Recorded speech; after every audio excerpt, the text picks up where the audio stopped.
नमस्कार दोस्तों, मैं सनत चौहान। अभी सारे देश में कॉम्पिटिटिव एग्जाम्स की प्रिपरेशन जो बच्चे कर रहे हैं, जो टीचर्स करवा रहे हैं, सभी में एक हड़कंप मचा हुआ है कि भाई एनआरए सीटी आने से आखिर क्या क्या साइड इफेक्ट हो सकते हैं, क्या क्या बेनिफिट हो सकते हैं। तो इन सब के बारे में हम लोग बात करेंगे आज कि भाई एसएससी जो है, एनआरए सीटी एसएससी रहेगा कि नहीं रहेगा, आईबीपीएस जो बैंकिंग का एग्जाम करवाता है वो रहेगा कि नहीं रहेगा, रेलवे जो एग्जाम करवाता है वो खुद से कराएगा या किसी और से कराएगा, इसकी एलिजिबिलिटी क्या रहने वाली है, कितने समय तक ये सीटी का स्कोर कार्ड जिसका जिक्र किया जा रहा है वो कब तक आपका वैलिड रहेगा, इन सब चीजों पे हम लोग बात करने वाले हैं आज। कंप्लीट डिटेल्स में इस चीजों पे हम बात करेंगे। तो आइए जान लेते हैं हम इस चीज के बारे में। एनआरए आखिर है क्या, सीईटी आखिर है क्या, इसकी कंप्लीट डिटेल्स हम लोग जानेंगे कि आखिर ये बच्चों है क्या, इन चीजों के बारे में क्या है। देखिए, एनआरए जो है इसका फुल फॉर्म रहेगा नेशनल रिक्रूटमेंट एजेंसी, जो कि राष्ट्रीय स्तर पर कर्मचारियों की भर्ती करेगी। और सीईटी का मतलब रहेगा कॉमन एलिजिबिलिटी टेस्ट, एक कॉमन एलिजिबिलिटी टेस्ट रहेगा जिसको हम बोलेंगे सीईटी। इसके बारे में कंप्लीट डिटेल में बता देता हूं आपको कि आखिर ये किस तरीके का पैटर्न रहेगा। देखिए, अभी जो रिक्रूटमेंट होता है, मोस्टली जो कॉमन बड़े बड़े रिक्रूटमेंट्स होते हैं तो वो एसएससी कंडक्ट करवाता है सारे गवर्नमेंट एग्जाम्स के लिए। फिर आईबीपीएस बैंकिंग के लिए आईबीपीएस करवाता है, एसबीआई खुद से करवाता है अपना, वो इससे कंडक्ट नहीं करवाता है। आरआरबी, रेलवे की यहाँ पे बात की जा रही है और रेलवे अपना सेपरेट करवाता है।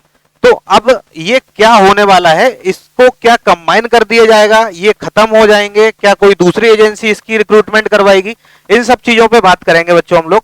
तो सीईटी कॉमन एलिजिबिलिटी टेस्ट एक ऐसा टेस्ट होने वाला है जो साल में 2 बार कंडक्ट करवाया जाएगा, साल में 2 बार कंडक्ट करवाया जाएगा। और ये 3 स्टेजेस पे रहेगा। देखिए किस किस पे। पहली जो स्टेज रहने वाली है वो 10th लेवल पे रहेगी, जो कि 10th लेवल से, जैसे कि सपोज आप एग्जांपल के लिए लीजिए, 10th से जैसे एसएससी जीडी कांस्टेबल हो गया, इस तरीके के जो एग्जाम्स हैं जिसमें 10th एलिजिबिलिटी मांगी जाती है, उन सभी के लिए एक प्रीलिम्स के लिए एक टेस्ट होगा। 12th सीएचएसएल वगैरह जो एग्जाम्स हैं, एमटीएस वगैरह हैं, जिनमें ये एलिजिबिलिटी 12th मांगी जाती है, वो सभी एग्जाम्स के लिए भी एक टेस्ट होगा। ग्रेजुएशन से जो सीपीओ, सीजीएल, ये जितने भी एग्जाम्स होते हैं जिनमें ग्रेजुएशन एक मैंडेटरी एलिजिबिलिटी मांगी जाती है, उसके लिए ये एग्जाम्स 2 बार करवाया जाएगा। यानी कि हर एलिजिबिलिटी के लिए 3 कैटेगरी में इसको डिवाइड करके और हर कैटेगरी के लिए साल में 2 बार एग्जाम कराए जाएंगे। तो टोटल एनआरए के द्वारा जो सीईटी का एग्जाम करवाया जाएगा वो 6 बार हम टोटल काउंट कर सकते हैं कि भाई। अच्छा देखिए, जिसके पास 10th है वो इसको 2 बार दे पाएगा, जो 12th पास है वो इसको 2 बार दे पाएगा, उसको 10th शायद देने की जरूरत ना होगी। और जो ग्रेजुएट है बच्चों, वो इसको 2 बार देगा। अगर वो ग्रेजुएट दे लेगा तो शायद उसको 10th और 12th वाला जो रिक्रूटमेंट रहेगा उसको देने की जरूरत बिल्कुल नहीं रहेगी। ठीक है, तो ये इसका पैटर्न हो सकता है। अब देखिए, ये इसको समझते हैं कि आखिर ये चीजें किस तरीके से आगे इंप्लीमेंट होने वाली हैं। अभी आप आईबीपीएस के लिए अगर बैंकिंग का एग्जाम देना है तो प्री देते हो, मेंस देते हो। एसएससी के सीएचएसएल, सीजीएल में भी प्री देते हो, मेंस देते हो। एसबीआई में भी प्री देते हो, मेंस देते हो। सब में प्री और मेंस होता है, जिससे हमारा जो रिक्रूटमेंट का टाइम है वो काफी बढ़ जाता है। तो यहाँ पे ऐसा बच्चों कुछ भी नहीं होने वाला है। ठीक है, यहाँ पे आपका जो प्रीलिम्स है आपका, वो एक ही एग्जाम होगा उसका, और एक ही स्कोर कार्ड होगा। उसके बाद आप जब उसको क्लियर कर लेंगे, उसके बाद जिस तरीके से अभी वैकेंसी आती है उसी तरीके से वैकेंसी निकलेगी, और उसमें आपको मेंस में एक कट ऑफ डिसाइड किया जाएगा उस रिक्रूटमेंट एजेंसी के द्वारा। जैसे एसएससी हो गया, वो कहेगा कि भाई एसएससी सीजीएल 2024 की वैकेंसी आई हुई है और इसमें वही लोग अप्लाई कर सकते हैं जिसका सीईटी में स्कोर 70+ होगा। कुछ इस तरीके से चीजें आगे रहने वाली हैं। ठीक है, मेरी बात समझे आप लोग। चलिए नेक्स्ट हम लोग थोड़ा सा और इसके डिटेल में आगे बढ़ते हैं। इसका भाई सिलेबस क्या रहने वाला है। तो सिलेबस की अगर बात करें तो अभी ऐसा कुछ भी डिसाइडेड नहीं है, लेकिन बैंकिंग का सिलेबस अलग है, जीएस नहीं आती उसमें, हिस्ट्री पॉलिटी ये सब नहीं आता।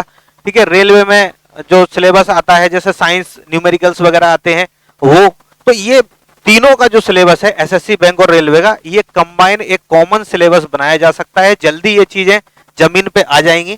ठीक है, प्री मैंने आपको जैसा बताया, जो प्रीलिम्स होगा वो प्रीलिम्स ऐसा ही होगा जैसे अभी एक एग्जाम हो गया ग्रेजुएशन वालों के लिए, उसके बाद आपको प्री देने की जरूरत नहीं है 3 साल तक, आप डायरेक्ट मेंस में अप्लाई करेंगे, जिसकी भी वैकेंसी आएगी आप उसका मेंस देंगे, प्री नहीं करवाया जाएगा किसी भी बोर्ड द्वारा। एग्जाम का टाइम क्या होगा, तो टाइम कुछ ऐसा बता रहे हैं कि जो पहला सीईटी होने वाला है वो मई जून 2024 में होने वाला है, ठीक है। उससे पहले कोई भी पॉसिबिलिटी नहीं है, उससे पहले बिल्कुल नहीं हो पाएगा, और वो ग्रेजुएशन का होगा, अभी हम जानेंगे उस चीज को।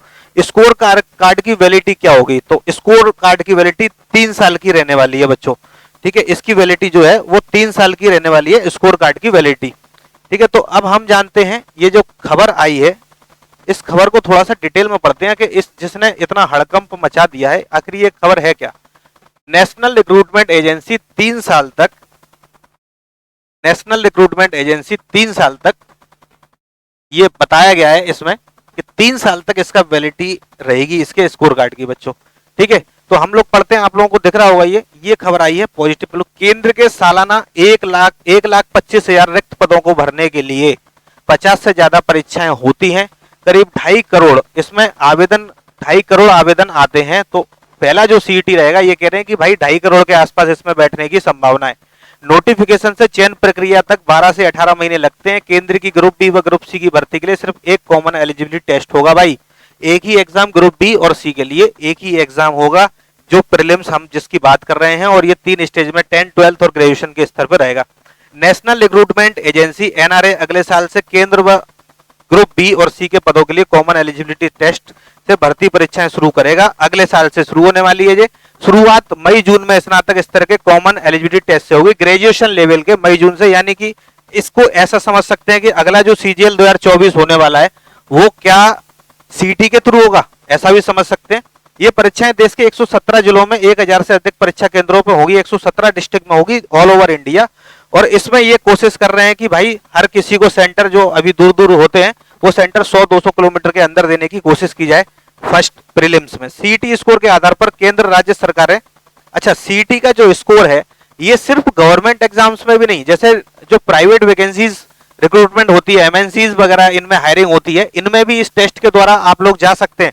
अगर आपका स्कोर अच्छा है तो आप इसमें इसके थ्रू अप्लाई कर सकते हैं। वो ऐसी कोई भी कंपनी, जैसे कोई कंपनी है वो बोलती है कि 12th पास अप्लाई करें, कहीं कहीं आपने देखा होगा इस तरीके से कि 12वीं पास योग्यता, तो ये बोल सकती है कि भाई सीईटी में इतना परसेंटेज हो, वो हमारी कंपनी में इस पोस्ट के लिए अप्लाई कर सकता है, ऐसा हो सकता है। ये लिखा हुआ है सीईटी का स्कोर 3 साल के लिए वैलिड होगा, ठीक है। हर साल 2 बार परीक्षाएं होंगी, लिखा हुआ है इसमें, देखिए हर साल 2 बार परीक्षाएं होंगी। यह परीक्षा अभी तक, यह जो परीक्षाएं हैं ये अभी तक करवा कौन रहा था, देखिए परीक्षा होगी। यह परीक्षाएं अभी तक service selection commission, railway recruitment SSC, railway और institute of banking police and personnel IBPS की बात कर रहा है ये। तो एनआरए के सूत्रों के मुताबिक सीईटी के syllabus, exam scheme, fees, normalization के बारे में विशेषज्ञ परामर्श की रिपोर्ट तैयार हो चुकी है। यानी कि जो फाइनल रिपोर्ट है वो एग्री मतलब कंप्लीट हो चुकी है, एग्री सब लोग मोस्टली लोग उस पर हो चुके होंगे शायद, और जरूरी बस इसका सिलेबस डिस्क्लोज नहीं किया है, जो आने वाले जल्दी से जल्दी ये शायद डिस्क्लोज हो जाएगा। 2020 में इसका पहली बार इसको मतलब बनाई गई थी ये एजेंसी, उसके बाद से इस पे काम चल रहा है। एनआरए की परीक्षाओं के लिए डिजिटल पेमेंट के परीक्षण का काम भी अंतिम चरण में है, ठीक है। तो डिजिटल प्लेटफॉर्म जो है, डिजिटल प्लेटफॉर्म के परीक्षण का काम भी अंतिम चरण में, लास्ट स्टेज में चल रहा है ये काम। एनआरए ने रेलवे बोर्ड, बैंकिंग और सेवा चयन आयोग से इस संबंध में चर्चा शुरू कर दी है। भाई चर्चा शुरू कैसे कर दी है, मतलब ये है कि बताइए आईबीपीएस आपकी बैंकों में कितनी भर्तियां खाली हैं, बताइए एसएससी कितने डिपार्टमेंट से आपने पता कर लिया है कि भाई उनमें कितनी रिक्रूटमेंट इसमें होने वाली है। तो इन सब पे चर्चा चल रही है। पिछले महीने संसद की स्थायी समिति की रिपोर्ट में एजेंसी ने बताया था कि सीटी के आयोजन की उसकी तैयारियां अंतिम चरण में, लास्ट स्टेज में है, लेकिन तीनों स्तरों 10वीं, 12वीं और स्नातक पर एक साथ सीटी आयोजित करने में उसे पहली बार में आवेदकों की बहुत बड़ी संख्या को संभालना होगा।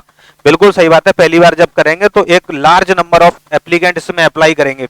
इसके बाद समिति ने से ग्रेजुएशन लेवल की सीटी से शुरुआत करने की सिफारिश की है, इसीलिए ग्रेजुएशन से वो शुरुआत होगी, क्योंकि भाई 10वीं से अगर कर दिया तो 10वीं, 12वीं, ग्रेजुएशन तीनों उसमें एलिजिबल है, लेकिन ग्रेजुएट करेंगे तो सिर्फ ग्रेजुएट वाले ही एलिजिबल है। 10, 12th वाला तो उसमें फॉर्म फिल नहीं कर पाएगा, तो नंबर ऑफ एप्लीकेंट उसमें कम रहेंगे। कमेटी ने जब तक एनआरए सीटी शुरू नहीं कर पा रहा है तब तक रेलवे भर्ती बोर्ड से परीक्षा केंद्र बढ़ाने की सिफारिश की है। चलिए एग्जाम सेंटर बढ़ाने की बात की है रेलवे से, ताकि आवेदकों को 100-200 किलोमीटर के अंदर आपको सेंटर मिल सके। बैंकिंग भर्ती एजेंसी से भी कहा है कि वो एक बार में अपनी सेवा 1.25 लाख की परीक्षा क्षमता में बढ़ोतरी करे। उनसे भी बोल दिया गया है आईबीपीएस से कि भाई आप लोग भी एक बार में जो 1.25 लाख भर्तियां करवाते हो आईबीपीएस, एक बार में 1.25 लाख भर्तियां नहीं एग्जाम करवाते हो उतने कैंडिडेट का, तो उनसे आप भी इंक्रीज करो। एनआरए के एक वरिष्ठ अधिकारी के अनुसार अभी अलग अलग एजेंसियां 50 से अधिक परीक्षा आयोजित कराती हैं। आईबी हो गया, एफसीआई हो गया, ये सब, इन सबको मिला के छोटे छोटे ये जो केपी वगैरह आर्मी ये सब कराते हैं। 50 से ज्यादा अलग अलग एजेंसीज हैं हमारे यहाँ रिक्रूटमेंट की।